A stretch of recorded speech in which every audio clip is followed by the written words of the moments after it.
In Buddhism, an enlightened being is often described as an extinguished flame.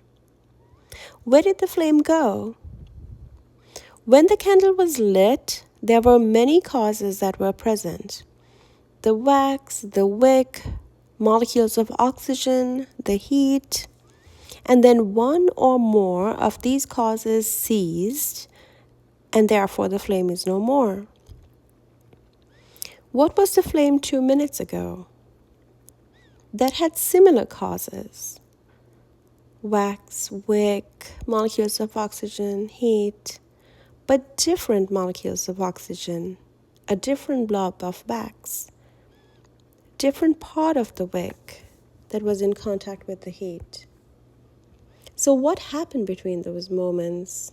2 minutes before the flame went out, just before it went out, and just after. Our faculties brought to us a perception of a lit candle and an unlit candle. But what really happened in nature? What were all these causes that came together made of? The wax, the wick, the oxygen molecules, and heat. They're all made of energy. And it was a cloud of energy that morphed into one arrangement and then another, given those conditions.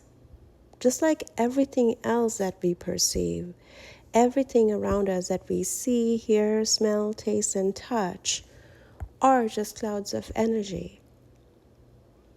And our perceptions bring to us a mirage of what is out there.